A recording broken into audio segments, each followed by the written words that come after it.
Mapagpalang linggo sa atin. At tayo ay dadako na mga kapatid sa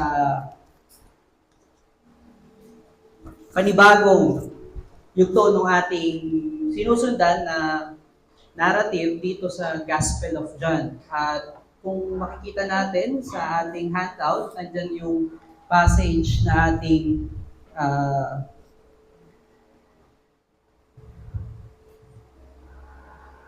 babasahin. Ngunit parang hindi ata iyan yung passage.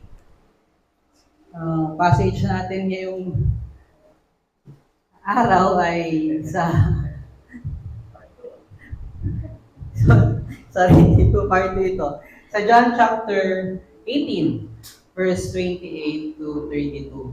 At kung mapapansin nyo dyan sa ating passage ngayong umaga, ito ay transition mula doon sa arrest ni Kristo papunta doon sa interrogation ng mga Hudyo o ng Sanhedrin kay Kristo at papunta naman ngayon itong passage natin sa take over ni Pilate sa kaso na binuo ng mga Diyos laban kay Kristo. At kung makikita natin na ang ginawa ng mga Hudyo dito upang ma-secure yung kamatayan ni Kristo at kahihiyan sa kanyang persona, manipulate nila yung situation. So, paano natin makikita yung manipulation ng mga Hudyo dito? Pinapakita dito doon sa ating unang preaching dito sa John chapter 18, na kasama ni Judas sa verse 3 ay yung mga yung Roman troops o yung mga tauhan ni Pilate. Hindi ito sakop ng kapangyarihan ng mga Hudyo dahil ang kanilang sakop ng kapangyarihan ay yung mga temple guards o yung mga sundalo ng mga Hudyo. Ngunit dahil doon sa verse 3, nakita natin na alam na ni Pilate na merong kasong binuo yung mga Hudyo laban kay Kristo. Kaya naman dito sa ating passage ngayong umaga, ginawang formal ni Pilate yung paghahain ng reklamo ng mga Hudyo kay Kristo. Sa verse 29, makikita natin, tinanong ni Pilate sa kanila o ni Pilato sa kanila kung ano yung kaso na hinahain nila kay Kristo bilang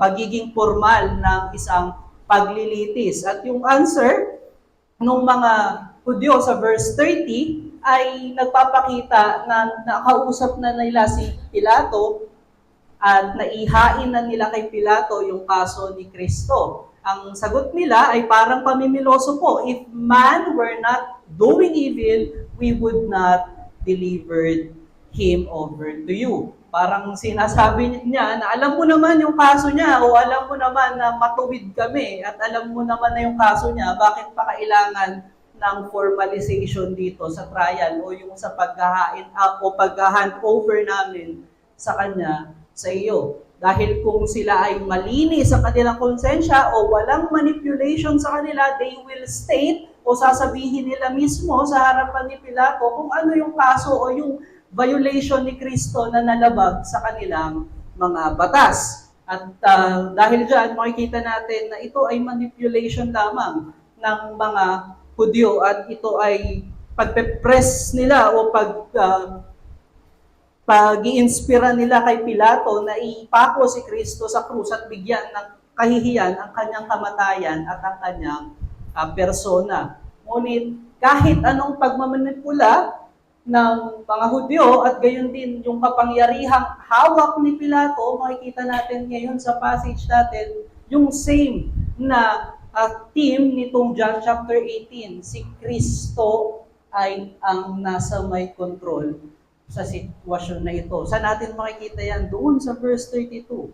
Sabi ni John, na-recall ni John yung sinabi ni Kristo sa John chapter 12, verse 31 to 32. Sabi ni John dito sa verse 32 ng chapter 18, this was to fulfill the word that Jesus had spoken to show by what kind of death He was going to die. Ngayon, tignan natin yung chapter 18, verse 31 to 32. O chapter 12, verse 31 to 32. Sabi ni Kristo doon sa verse 31 to verse 32 ng John chapter 12, now is the judgment of this world. Now will the ruler of this world be cast out. Verse 32, and I, when I am lifted up on the earth, will draw all people to myself. So, ang capital punishment ng mga Hudyo ay stoning, yung nagkasala o pagpatay sa pamamagitan ng pagbato sa kanya hanggang siya ay mamatay. Ngunit ang capital punishment na meron ang Roman Empire is yung crucifixion. So, bago pa mangyari ang sitwasyon na ito, bago pa yung trial ni Kristo sa harapan ni Pilato, alam na ni Kristo kung anong kamatayan ang kanyang kakaharapin. At gayon din, sinabi ito doon sa Deuteronomy, kung paano kinuha ni Kristo yung lahat ng kasalanan, lahat ng kahihiyan, bunga ng kasalanan, upang kanyang pagbayaran sa krus ng Kalbaryo. Kaya makikita natin na hinayaan ni Kristo ang pagmamanipula ng mga Hudyo at pag-ayon ni Pilato sa kanila upang siya ay mapako sa krus ng Kalbaryo at mapagbayaran ang ating mga kasalanan at tayo ay tanggapin sa kingdom ng Diyos at magkaroon ng bagong buhay na nagmumula sa Diyos. So dakila ng ating Diyos, katulad ng sinabi ni Pastor Iyer kanina sa Psalms 33, verse 6 to 9, na kung ang Diyos ay dakila sa kanyang paglikha, dakila sa kanyang patuloy na pag-sustain sa kanyang nilikha, mas dakila ang Diyos at mas sincere ang Lord sa kanyang pagbigay ng kaligtasan sa kanyang mga iniibig, sa kanyang mga hinirang at pag-sustain sa buhay na kanyang ibinigay sa kanila. Kaya basahin natin yung ating passage ngayong umaga dito sa John chapter 18, verse 28 to 32. At ang sabi dito, mga kapatid, ng ating Panginoon sa pamamagitan ng panulat ni John, then they led Jesus to the house of Caiaphas, to the governor's headquarters. It was early morning. They themselves did not enter the governor's headquarters so that they would not be defiled, but could eat the Passover. So Pilate went outside to them and said, what occasion do you bring against this man? They answered him, if this man were not doing evil, we would not have delivered him over to you. Verse 31, Pilate said to them, take him yourselves and judge him by your own law. The Jews said to him, it is not lawful for us to put anyone to death.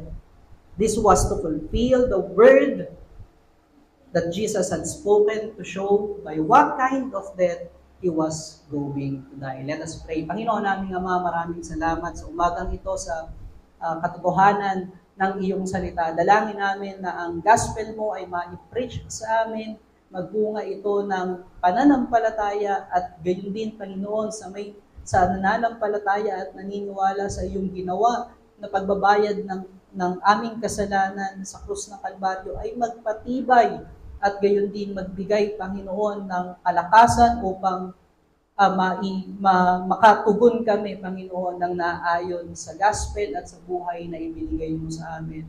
We pray, Panginoon, that your justification to us ignites our heart to have joy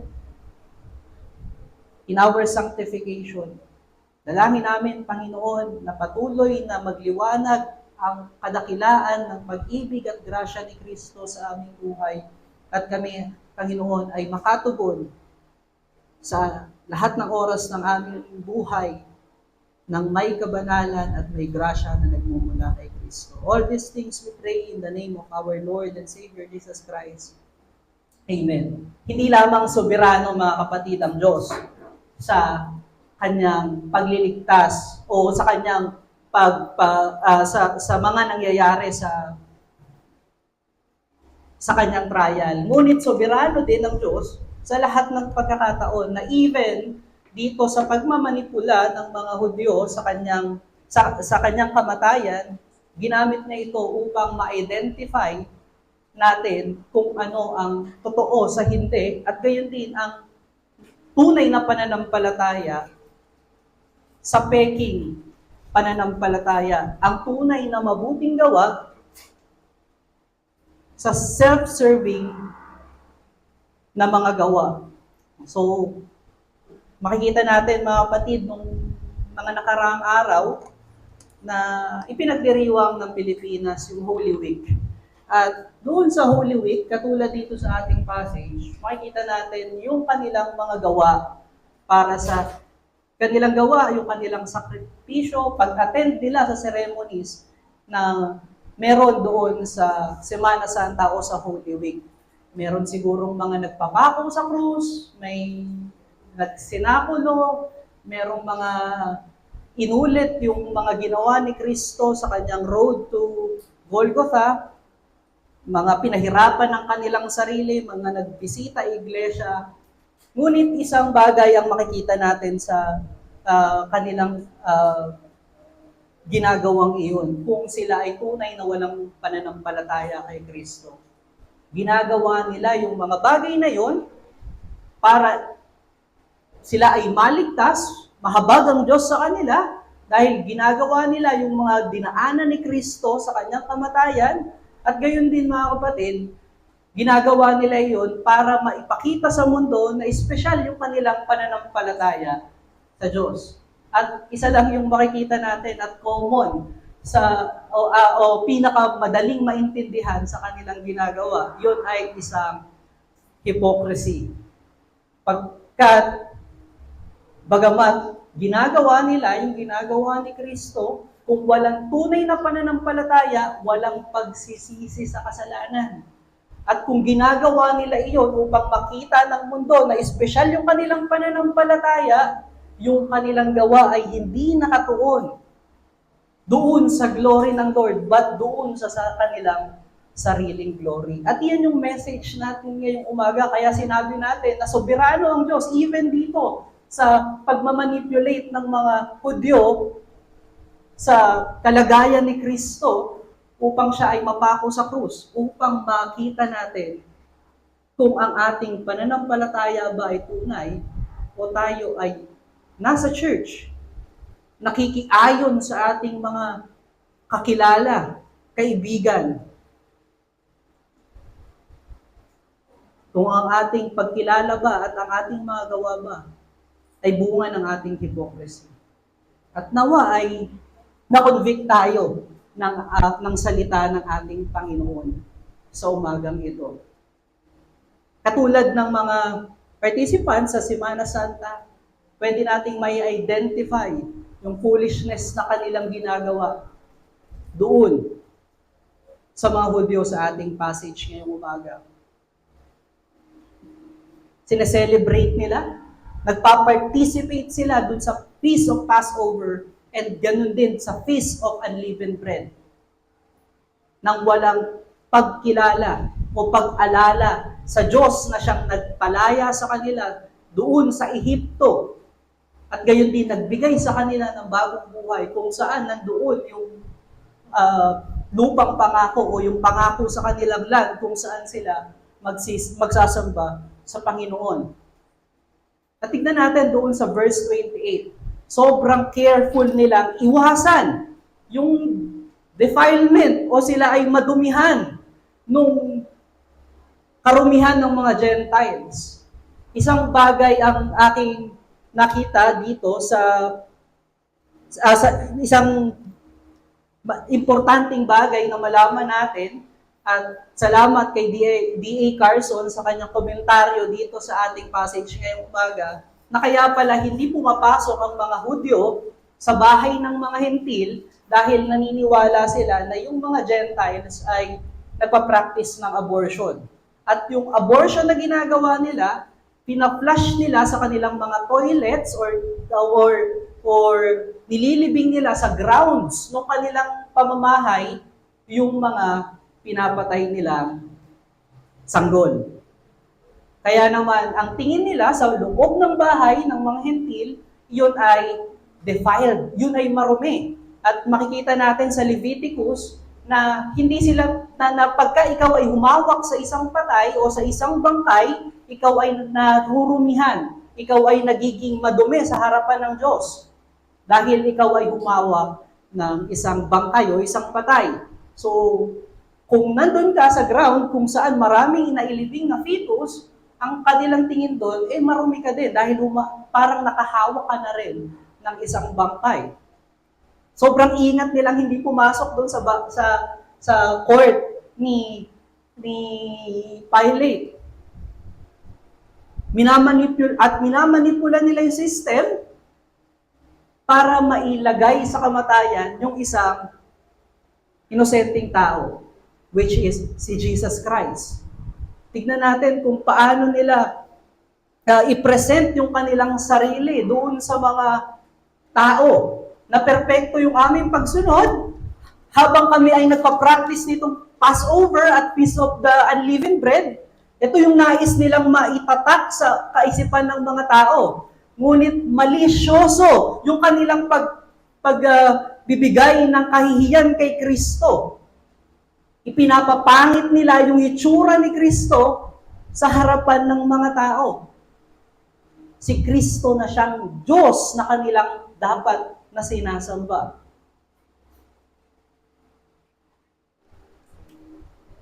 At ano yung pwede nating makita doon? Ginagawa nila yung inutos ng Diyos o gusto nilang mag-participate doon sa mga feast, sa ceremonies na ibinibigay ng Diyos, na ibinigay ng Diyos sa kanila upang alalahanin yung kadakilaan ng Diyos, ngunit yung kanilang puso ay malayo sa Diyos. Nais nilang makuha yung glory mula sa tao. At gayon din, gumagawa nga sila doon sa templo ng Diyos sa pamamagitan ng pag-celebrate ng Feast of the Passover, pero meron naman silang kasalanan sa pagmamanipula ng kamatayan ng isang inosenteng tao. At sa Tagalog word, ito ay kahipokrituhan. Pertaining na ikaw ay banal, ikaw ay tagasunod ni Kristo, ngunit ang kalooban mo naman ay para lamang sa sarili mo. Ipinapakita mo, ipinapangalandakan mo yung mabuti mong gawa, ngunit meron kang mga kasalanan na ine-enjoy pa para sa iyong own advantage.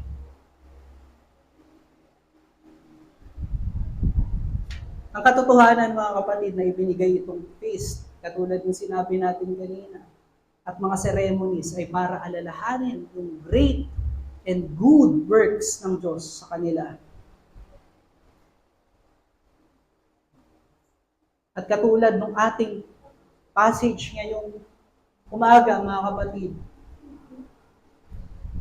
pumalya yung mga Hudyo na yakapin at maunawaan yung mensahe ng feast at ng ceremony na nagtuturo dun sa Mesaya na darating upang sila ay tunay na palayain, hindi sa slavery ng tao, ngunit sa slavery ng kasalanan. Sila ay linisin, tanggalin ang kanilang kasalanan, which speaks about unleavened bread. Christ is the unleavened bread. His body is sinless and innocent.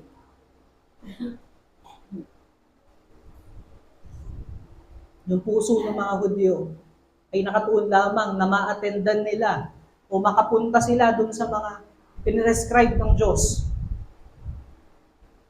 para makuha yung approval ng tao, makuha yung approval ng Diyos.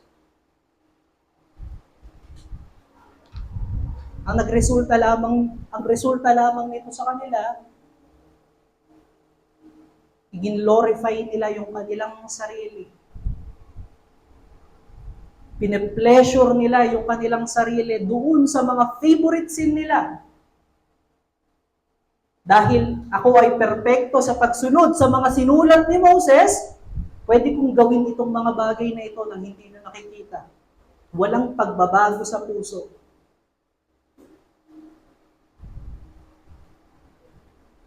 It is the great testimony that without our hearts aligned to Christ, imposible yung mortification of sin. Imposible na magkaroon ng service that is pleasing to God. At yun yung grasya ni Kristo sa atin, mga kapatid. Sa kamatayan ni Kristo, kinuha niya yung lahat ng ating kasalanan, yung ating kahihiyan. Sa kanyang kamatayan, kinuha niya yung consequence ng ating mga kasalanan. At sa kanyang muling pagkabuhay, ibinigay niya lahat ng biyaya ng kaligtasan sa atin. Tignan natin yung regeneration at yung pagtawag ng Diyos sa atin. Yan ay bunga dahil ikaw ay pinagkamatayan ni Kristo. Bakit nakaalay ng puso mo kay Kristo? Bakit nauunawaan mo ngayon ang gospel? Dahil sa kamatayan ni Kristo, na siyang kumuha ng iyong kasalanan at lahat ng kahihiyan sa krus ng Kalbaryo.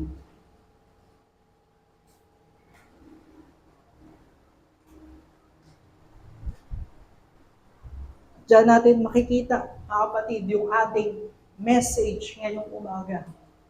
Dahil sa kamatayan ni Kristo sa krus ng Kalbaryo, Jesus cleansed our sin and enable us to have God-glorifying service.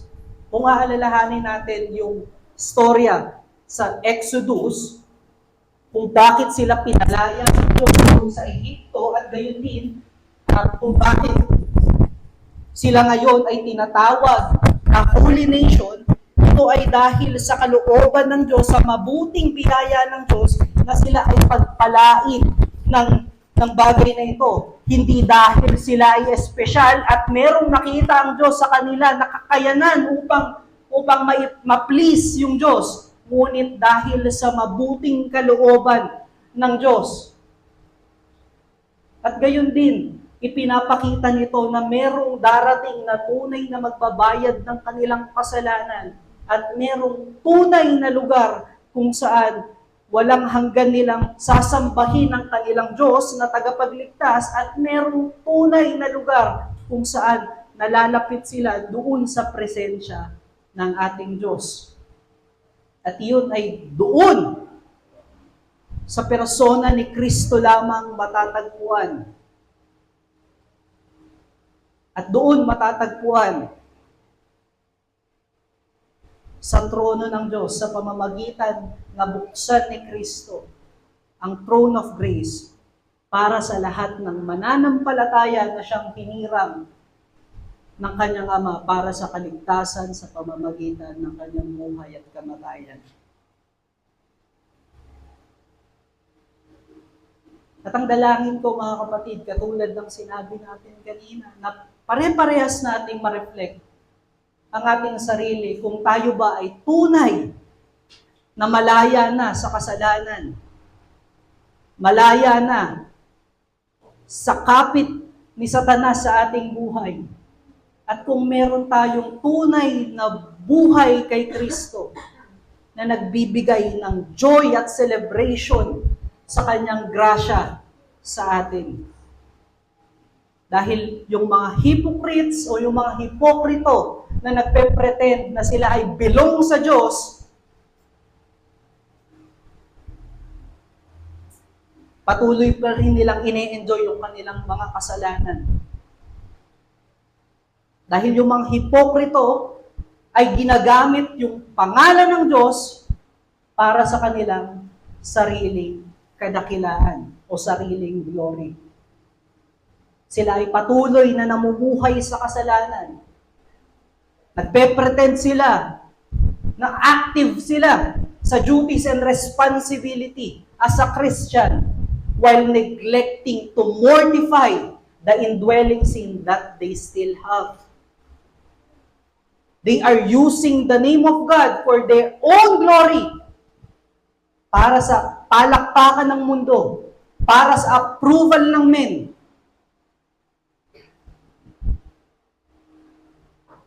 Hindi nagkakaroon ng puso na may kasiyahan sa grasya ng Diyos sa pamamagitan ni Kristo. Pinopromote nila yung kanilang sariling gawa. Pinopromote nila yung kanilang kadakilaan at kabutihan, instead promoting the greatness and goodness of God that He lavishly gave to those people.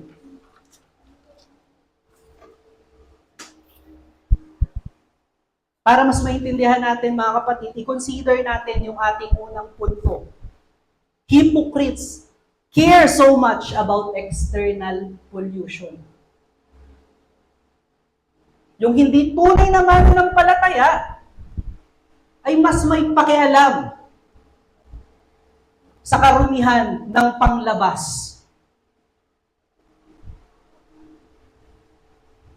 Katulad ng sinabi natin kanina, sobra silang maingat na hindi sila ma-pollute o hindi sila marumihan sa pamamagitan ng pagpasok nila doon sa court ni Pilate o doon sa templo o doon sa castle kung nasaan nandoon si Pilate o si Pilato para makapag-participate sila sa Feast of Passover and Feast of Unleavened Bread.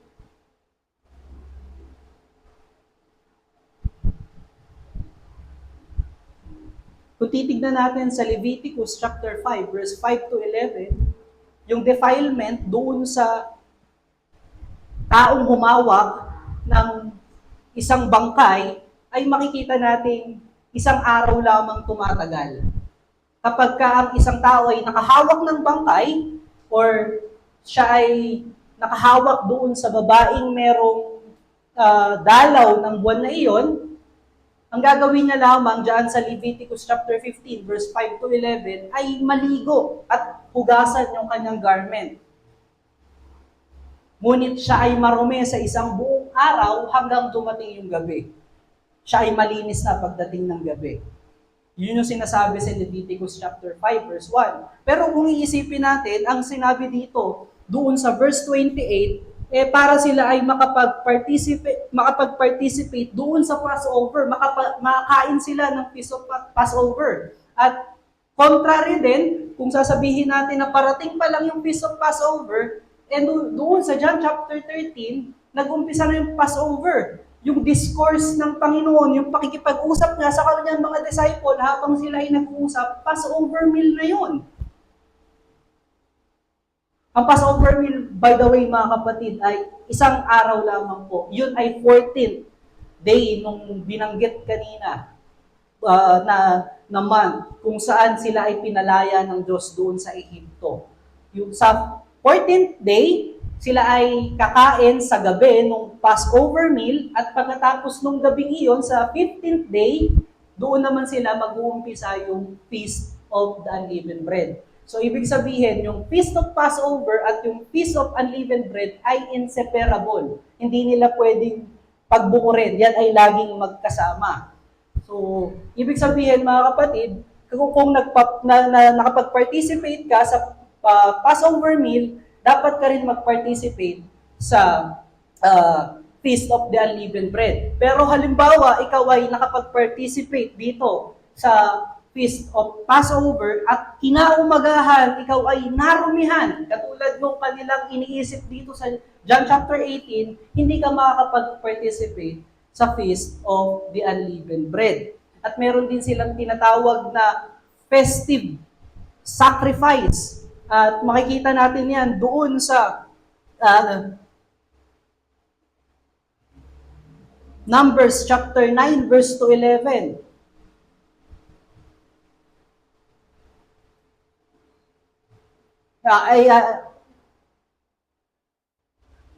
Numbers chapter 28 verse 18 to 19. Sinasabi dyan na Bago mag-umpisa yung Feast of the Unleavened Bread, sila ay dapat mag-alay yung mga lalaki ng gifts nila sa Panginoon. So, ano yung mga nakita na natin ditong bagay? Kailangan makapag-participate doon sa Passover meal, makapag-alay ng gifts sa Lord sa umaga ng Feast of the Unleavened Bread, makapag-partake sila ng unleavened bread for 7 days. So, yun dapat nilang i-practice. So, ang sinasabi dito, mga kapatid, yung tatlong factor na yan ay dapat magampanan mo dun sa Feast of the Passover and the Feast of Unleavened Bread. So, yun yung tinatawag na whole Passover dito sa John chapter 18, verse 28. So, ang concern ng mga Hudyo dito ay yung hindi sila makapag-participate kahit isa lamang doon sa mga bagay na yan. O sa isa sa mga binigay ng Lord na rites and ceremonies na iyan. Bakit ganun sila ka-concern na hindi nila ma-practice yung bagay na yan? Again, katulad ng binanggit natin kanina, mga kapatid, matatarnish yung kanilang glory sa harapan ng mga tao. Marahil nasa isipan nila, ay si Pharisees ganto, hindi siya nakapag-partake ngayon ng unleavened bread dahil siguro defiled siya.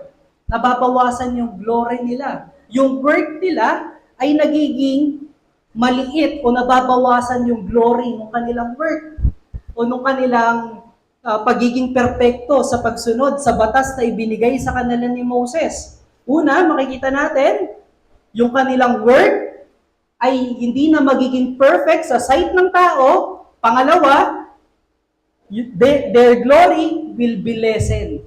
Mababawasan yung kanilang glory sa harapan ng mga tao. Yung mga bagay na yon ay both belong doon sa sin of pride. Dahil sa kanilang pride, mag-a-act sila ng hypocrisy para ma-protect yung kanilang interest and their desire. Yung both sin na yan ay against sa glory ng Lord. Dahil lahat yun ay self-serving na mga gawa, hindi for the glory of God.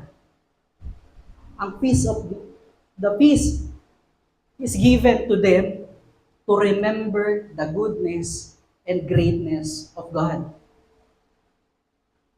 Kung titignan natin yung Feast of Passover at Feast of Unleavened Bread, yun ay kabutihan at kadakilaan ng Diyos. Pagkat sila'y pinrotektahan ng Diyos doon sa kanyang judgment sa Ehipto, kung saan pinatay ng Diyos lahat ng panganay ng mga mga Ehipsyo. Anong pinagawa sa kanila ng Lord? Maglagay kayo ng dugo ng lamb sa inyong doorpost. At iyon ay nagsisignify ng dugo ni Kristo na siyang nagprotekta sa atin laban sa judgment ng Diyos.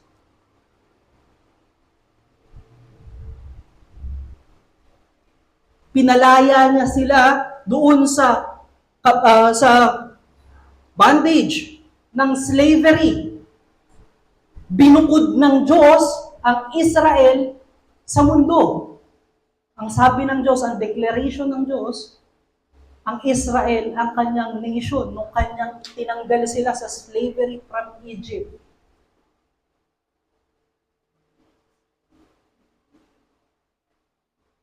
Ibig sabihin, yung Feast of Passover, mga kapatid, at yung Feast of Unleavened Bread, dapat maalala nila na galit ang Diyos, nagre-rebel sa Kanya. Anong ginawa ng Parao o ng Pharaoh doon sa Diyos nung sinasabihan siya ni Moses na palayain mo ang bayan ng Diyos? He rebelled against God. He hardened his heart and continued to pleasure himself sa sin. Anong ginawa ng Diyos? He strike them and put them to death. Nais maalala ng Diyos sa Feast of Passover at Feast of the Unleavened Bread na pinrotektahan sila ng grasya ng Diyos laban sa kanyang galit at judgment. Nais ng Diyos na maalala nila na sila ay pinalaya niya sa pagkakaalipin at binigyan sila ng isang lupain kung saan maaari nilang sambahin yung mabuti at dakilang Diyos na ito. At i-enjoy nila lahat ng biyaya na meron sa Diyos na ito. Yun ay para i-remind sila na sila ay sineperate sa mundo at binigyan sila ng kakayanan na sambahin ang Diyos at maging malapit sa Kanyang presensya. Ngunit ang concern lamang ng mga Hudyo ay may observe nila yung feast at yung ceremonies na ibinigay sa kanila, neglecting yung mga mensahe na iyon. Na pwede silang i-rebuke ng Diyos sa kanilang kasalanan na magdadala sa kanila sa pamumuhay sa katwiran ng naayon sa katwiran ng Diyos.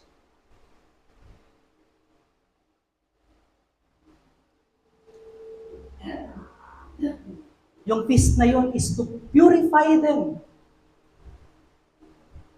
Kaya sila nakakapag-participate doon, purify na sila, sineperate na sila, sinanctify na sila ng Diyos. At yung patuloy na pagpupurify sa kanila ay sa pamamagitan ng pag-alala nila sa dakilang gawa ng Diyos.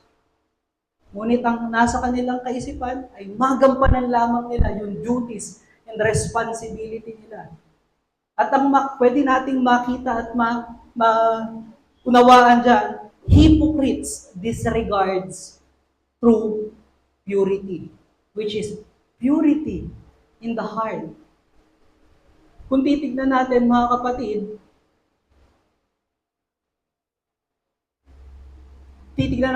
kapatid, God expresses displeasure sa offering and participation nila sa feast. At same dito, mga kapatid, sa ginagawa nila or yung kanilang pag-practice ng feast at pag-attend sa kanilang mga ceremonies, ipinahayag na ng Diyos ang displeasure niya sa puso at sa kaisipan ng mga Hudyo sa Isaiah chapter 1 verse 10 to 15. Ini-invite ko kayo mga kapatid na buksan natin yung passage na iyan.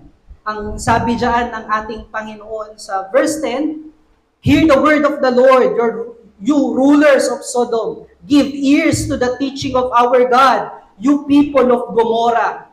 What to me is the multitude of your sacrifices, says the Lord. I have had enough of burnt offering of rams and the fats of well-fed beasts. I do not delight in the blood of the bulls or the lambs or the goats when you come to appear before me.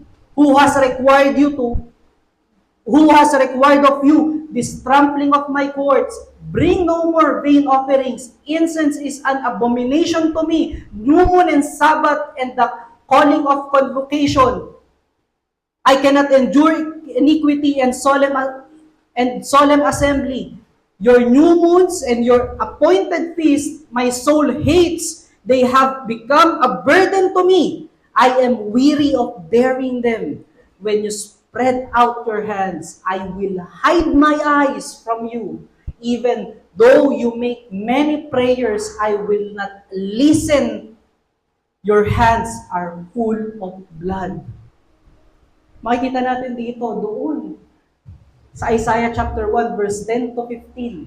Nirefuse ng Lord yung kanilang sacrifices, yung kanilang service. Sabi doon sa verse 11, nirefuse ng Diyos. Sabi sa verse 12, yung attendance nila doon sa court of God. Nirefuse ng Diyos. Sabi niya sa verse 13, yung offerings of incense, yung solemn assembly nila, nirefuse din ng Diyos. Nirefuse ng Diyos yung appointed feast, according to verse 14. Nirefuse ng Diyos yung kanilang prayer and fasting, sabi sa verse 15.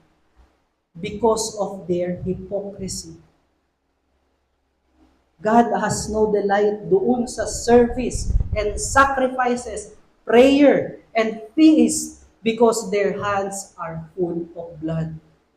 Ibig sabihin yan mga kapatid, na uma-attend sila doon sa mga binigay na ceremony at feast and rites without repenting doon sa kanilang mga kasalanan. Ito din yung ginagawa ng mga Hudyo dito sa verse 18, o chapter 18, verse 28 ng John. Yung kanilang concern ay maka-attend doon sa Feast of Passover. Magawa nila lahat ng ceremonies.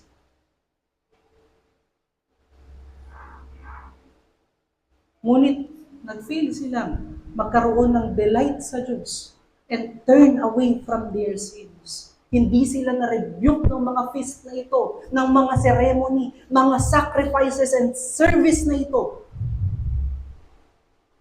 Masyado silang conscious na sila ay makontaminate ng outward filth at dumi. But they fail to have concern in their inward pollution. They are aware that Jesus is innocent. Aware silang inosente si Kristo. Ngunit pinursu pa rin nilang ilagay siya sa kamatayan at kahihiyan.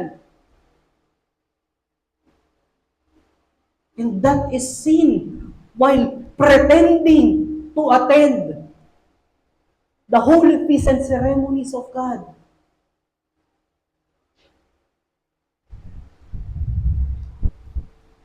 At katulad ng mga Hudyo na may hypocrisy na ipinapakita na banal ako sa pag-attend ko, sa pag-serve ko, sa pagkabisa ko sa mga bagay-bagay, meron din tayong hypocrisy sometimes.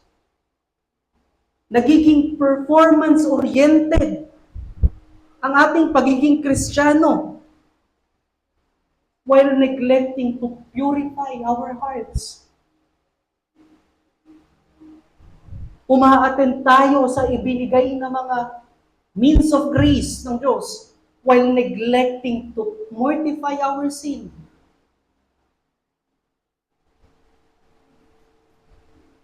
Pag ginagawa natin ito, mga kapatid, as if we bribe God sa pamamagitan ng ating good works. Parang sinusuhulan natin ng Diyos. Palampasin mo na itong kasalanan kong to, magsaserve naman ako. Hindi papayagan ng Diyos na makalampas ang bagay na iyan. Dahil lang ipinapakita natin, pious and zealous tayo sa gawain ng church. As if ma-justify sila ng kanilang mga gawa sa mga ine-enjoy nilang kasalanan.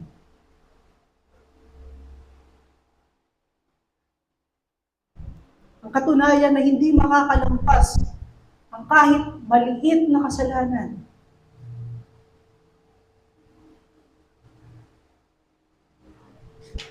Makikita natin dyan sa verse 32. At yung verse 32 na yan, mga kapatid, ay kinuha sa Deuteronomy chapter 21, verse 23. Kung saan sinabi ng Diyos na ihang nyo ang nagkasala ng grievous sin upang maging warning sa lahat. At yan ay pinaalala ni Apostol Pablo sa Galatians chapter 3, verse 13, yung binasa natin kanina. Kung iniisip mo na dahil naglilingkod ka, matapat ka sa lahat ng mga activities sa church without repenting on your sin, turning away from your indwelling sin, papalampasin ng Diyos yan. Tignan mo yung krus ni Kristo. Wala ni isang kasalanan ang pinalampas ng Diyos. Lahat ay ibinuhos niya. Yung sinasabi mong maliit na pagsisinungaling o white lies, kinuha ni Kristo lahat ng kahihiyan doon.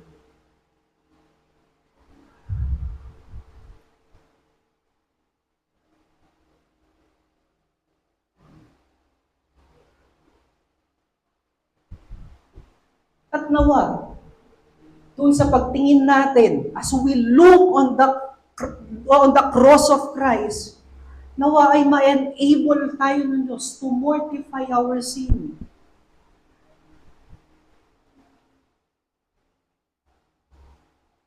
At ang katunayan, mga kapatid, Jesus Christ is the Passover, that He protect us from judgment of God. For He takes our sins on the cross and pay all our debts. Take our shame in His death. Ano yung dapat sa iyong kasalanan?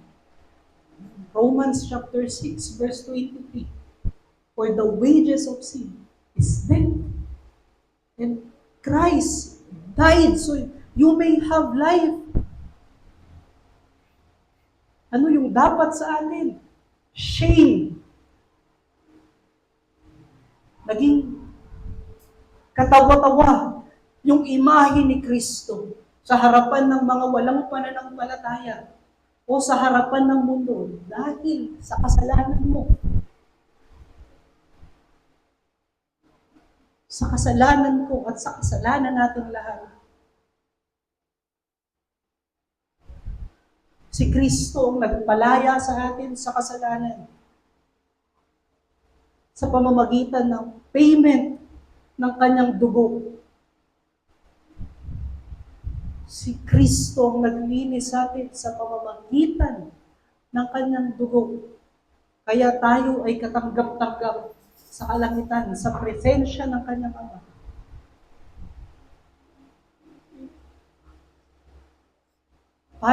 Bakit tayo nagkaroon ng Passover from death to life? From the kingdom of the world to the kingdom of God? It is because Christ died for you. Pinupunto natin dito, mga kapatid, Jesus Christ is the fulfillment of Passover and the unleavened bread. Ngayon, tayo ay free sa bondage ng sin. Free from the wrath of God. Tayo ay meron ng kakayanan na i-mortify ang ating kasalanan. Meron na tayong delight sa grasya ng Diyos, sa kabanalan ng Diyos. Dahil sa pag-ibig ni Kristo. Kaya huwag natin iwanan. O huwag natin gawing stages yung justification at sanctification. Malaking parte ng sanctification natin ay nandoon sa justification.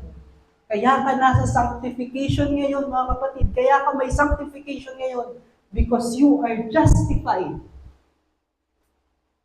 by Christ. At gayon din, dahil doon sa kamatayan ni Kristo, nalaman natin yung karumihan ng ating pamumuhay before.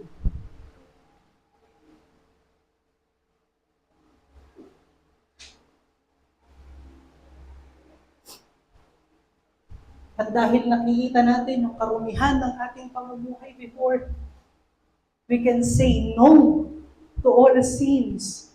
We are able to say no to temptation of Satan. At ngayon tayo ay nasa kingdom ng Diyos sa pamamagitan ng justification ni Kristo.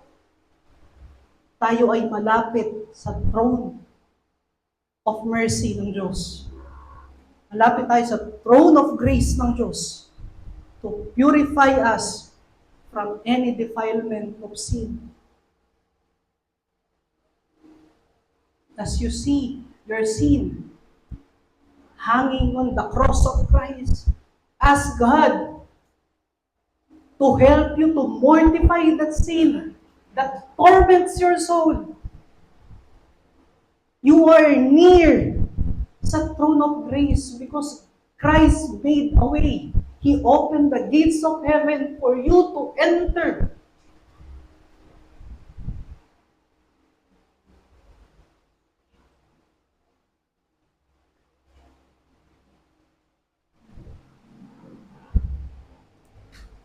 Bakit natin pipiliin ang performance na maganda sa harapan ng mundo instead of holiness? When you are near to the throne of grace, when you are free from sin,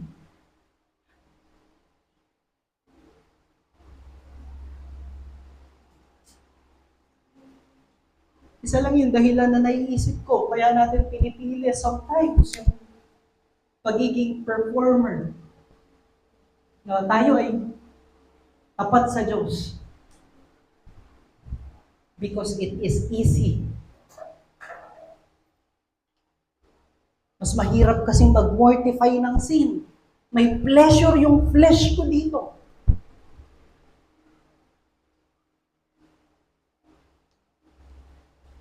Nasisiyahan yung aking laman.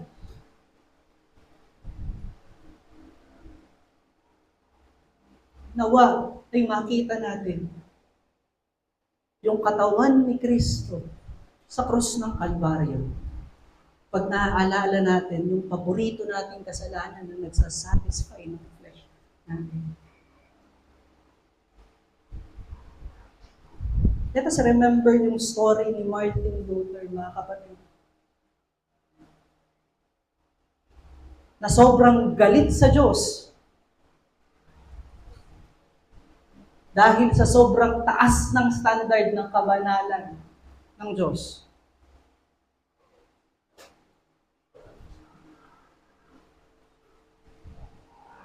Nung natagpuan niya yung Romans chapter 1 verse 17 na nagsasabing,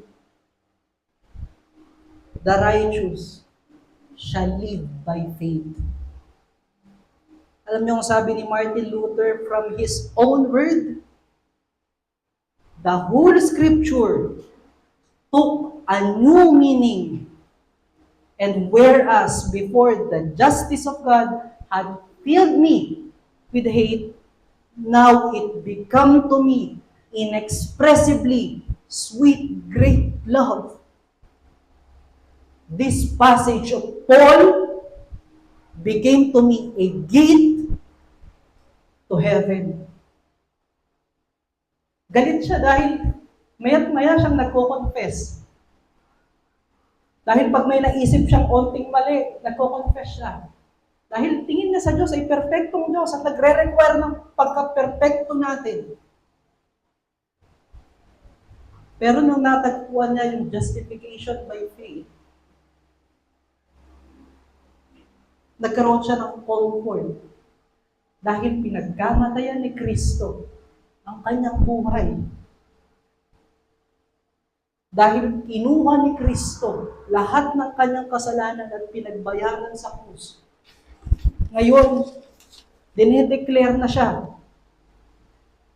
na righteous, legally, sa harapan ng Diyos. Ngunit huwag nating kalimutan, mga kapatid,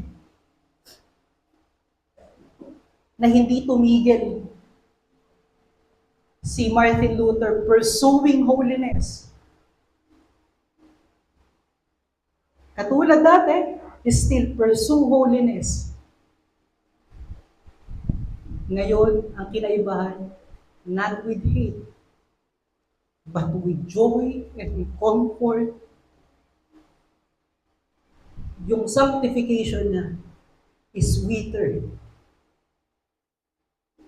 And may we have that same heart, katulad ni Martin Luther, na even mahirap magpatay ng kasalanan every day, na mahirap tanggalin yung kasalanan, may it become sweeter sa atin.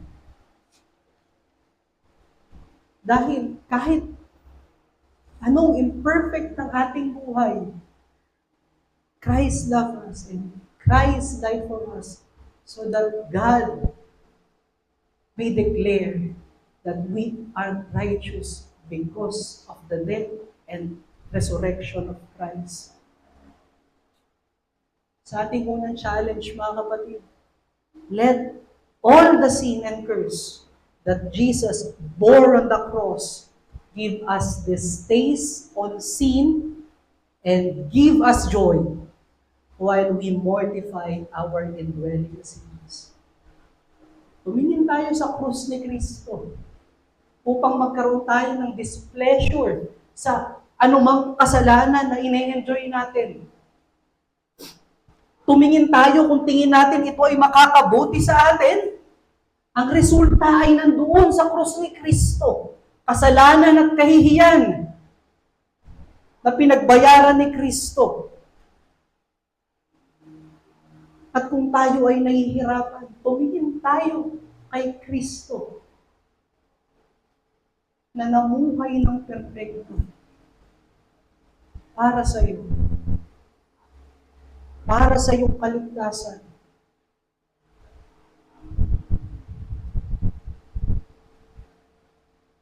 Marahil meron ba dito hindi nananampalataya sa gawa ni Kristo? At marahil, pinagkakatiwalaan mo pa rin yung ginagawa mo mabuti sa kapwa. Ginagawa mo mabuti sa church. Yan ay performance-based. At anong tawag ng scripture? At anong tawag natin? Katulad ng mga Hudyo sa passage natin ngayong umaga. That is hypocrisy. Niloloko mo ang iyong sarili. Hindi ka tanggap-tanggap sa Diyos yung mga mabuting gawa na yan. Ang sinasabi ng Diyos sa Romans chapter 1 verse 17 at Galatians chapter 3, the just shall live by faith. Natatanggap mo ang kapatawaran ng Diyos. Ikaw ay naligtas at nagkakaroon ng buhay sa pananampalataya kay Kristo. At dahil sa pananampalataya kay Kristo, tsaka ka nagkakaroon ng mabuting gawa. Tsaka nagiging katanggap-tanggap sa Diyos ang iyong mabuting gawa. Nawa ay bitawan mo ang kaisipan na dahil sa iyong ginagawa, papalampasin ng Diyos yung mga kasalanan mo.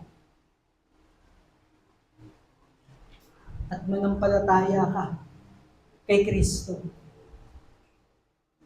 And that lead us sa ating second point. Hypocrites promote their own righteousness. Hindi naman baka sabihin natin, okay, hindi na pala kailangan maging masipag sa church. Hindi na pala kailangan ng mga gawa ko dito sa loob ng church. Mag-mortify na lang ako sa loob ng bahay at a-attend ng Sunday. Tignan natin, the Jews are eager to put Jesus Christ to death and to put Him to have the capital punishment. They build their case and present to Pilate so that Jesus receive capital punishment. Minanipulate nila yung sitwasyon upang si Kristo ay magkaroon ng kamatayan sa krus ng Kalbaryo na siyang kahiya-hiya at pinaka mababang uri ng kamatayan nung panahon na iyon. Ang naisin nila mabahiran ng kapangitan ng imahe ni Kristo sa mata ng lipunan o sa mata ng lahat ng tao. Excuse me. First, una mga kapatid, dinala nila kay Pilate si Kristo at ayaw nilang ipakita kung ano yung tunay na kanilang findings kay Kristo. Gusto nilang i-secure yung capital punishment para maging kahiya-hiya si Kristo.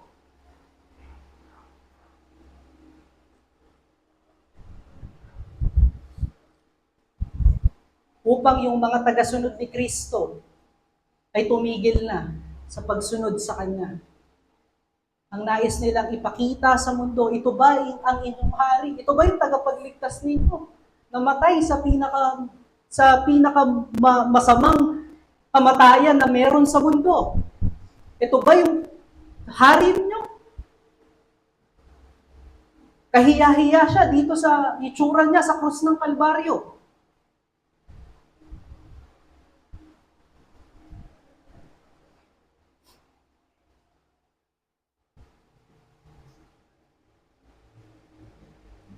Kaya nila gustong i-secure yung capital punishment. At marahil maalala natin na ang capital punishment ng Hudyo stoning to death. Bakit kailangan pa yung Roman yung mag-secure ng kanyang death? Sabi sa writings ni Josephus, na kapatid, yung capital punishment ay kinuha ng Roman Empire 40 years before nung pagkasira ng templo sa Israel. So wala na si Kristo 40 years after nung pagkuha ng Roman Empire ng paghahatol ng capital punishment sa lahat ng nako-conquer nilang nation or land. So, ibig sabihin, hinahayaan ng mga Romans o ng Roman Empire yung kanilang batas na umiral, pero pagdating sa capital punishment, sila ang maghahatol, yung Roman Empire. So, maiisip natin, bakit si Stephen sa Acts, pinatay by stone? Mas nagmumukha yun, mga kapatid, na mob attack o inatake siya ng mga galit na tao, ngunit hindi judgment from judicial system ng Diyos. Ganon din ganon din sa case ni James, mga kapatid, which is yung half-brother ni Jesus Christ. Nalaman natin na siya ay pinatay through stones. Ngunit yung kamatayan ni James ay nagpapalit ng governor doon o pagta-turn over ng governor to new governor, kaya na-oversee yun ng Roman Empire. So, ibig sabihin, pinapatunayan na ang capital punishment that time sa Israel, yung capital punishment na ibinibigay ng Roman Empire. At yun din yung pinakakahiyahiyang pagkakataon na mailalagay ikaw dahil ilalabas ka sa Israel at dun ka papatayin sa Golgotha. Nakahangka ng walang saplot doon, i-display ka sa mga tao, sa daan, lahat ng papunta ng Jerusalem ay makikita ka. At nasa kanilang kaisipan, pag nakikita nila yun, makasalanang tao. Kaya siya nandiyan. But it is the same death that Christ suffered. At it is the same way na sinabi ng Diyos doon sa Deuteronomy.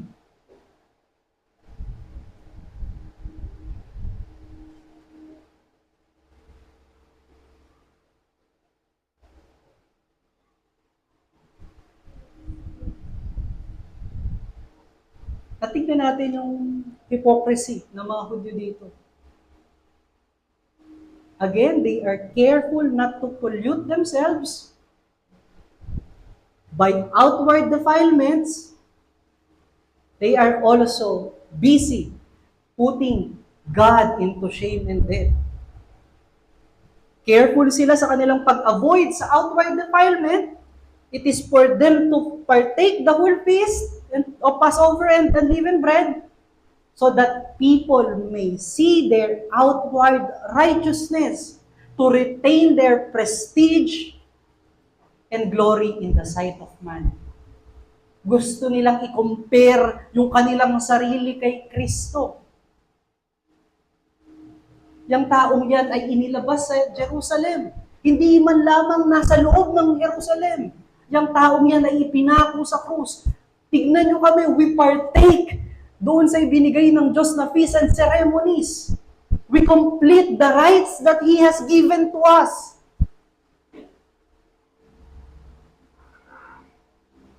Ang pinapakita niya, they seek the glory from man, not seeking the glory of God.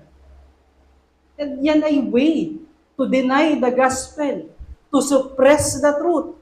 Ang pwede nating makita dyan, hypocrites disregard true worship and service. Tignan ulit natin yung Isaiah chapter 1 verse 10 to 15. Another reason why God refused their sacrifices, service, prayers, and attendance given to them is because their heart is far from God. Yung desire nila ay i-glorify yung sarili nila by being faithful doon sa mga works ng kanila o sa mites ng kanilang mga kamay. Tignan natin ang Diyos diyan sa verse 10. Tinawag silang Sodom and Gomorrah.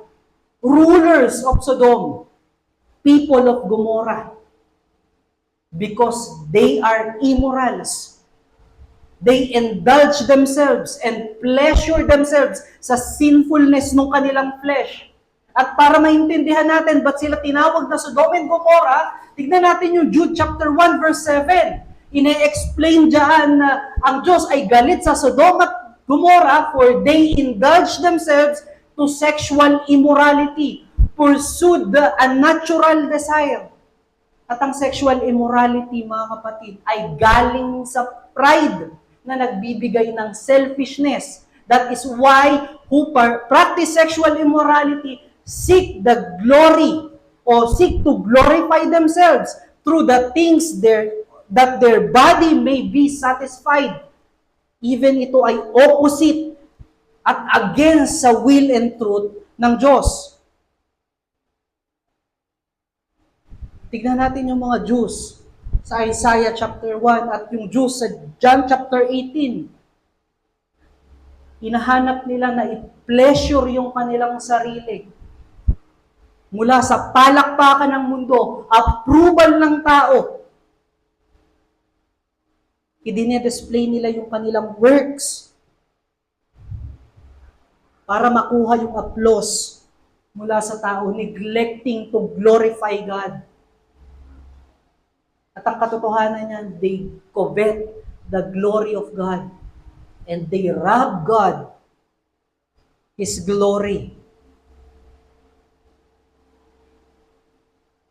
Ginamit nila yung feast and ceremonies ng Diyos na ibinigay sa kanila para sa kanilang own pleasure, para sa kanilang own advantages. To be glorified by people, to gain upper hand against others. Kung maaalala natin kanina, yung mga feast and ceremony na yan ay ibinigay sa kanila to worship and serve God.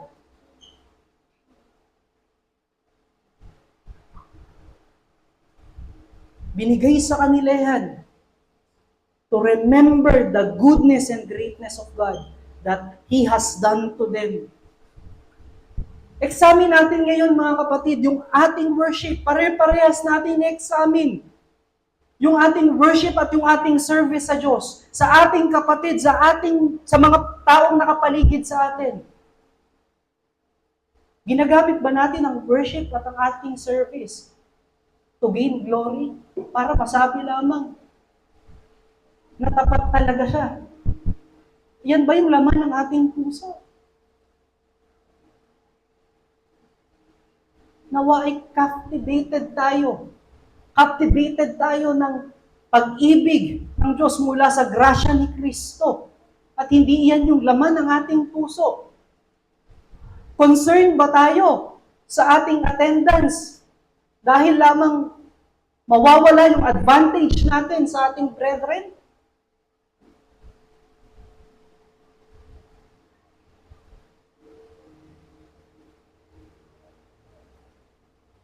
Ginagamit ba nating excuse yung bigat ng ating mga responsibilidad sa church at sa ating trabaho at even dun sa ating paglilingkod sa pamilya natin para maging excuse na maatenan yung ibang pangangailangan ng buhay?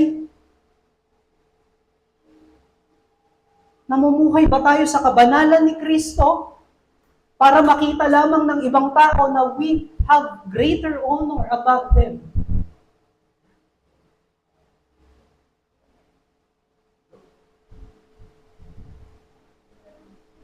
Yung mga ganyang gawa, mga kapatid, kung yan ang ating nasa isipan at ating nasa puso, kapag tayo ay gumagawa at naglilingkod, sumasamba sa Diyos, ginagawa natin yung magandang gospel ni Kristo na isang pangit na bagay. Pinopromote natin yung ating kadakilaan. Ngunit ang tunay, ang ating kalooban ay nabubulok.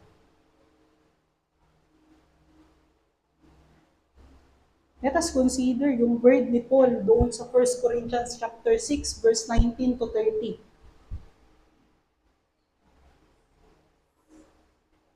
Yan, 1 Corinthians chapter 6, verse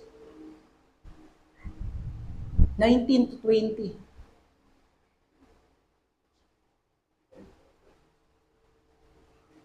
Sabi dyan, or do you not know that your body is temple of the Holy Spirit within you, whom you have from God? You are not of your own, for you were bought with a price. So glorify God in your body. Our body belongs to God. It belongs to the service of God. Nawa yung ating kaisipan at ang ating puso ay nakatingin dun sa pag-ibig ni Kristo na siyang grasya ng Diyos para bigyan tayo ng salvation at buhay. We belong to God because we are bought by the blood of Christ. We are now have life because Christ died for us.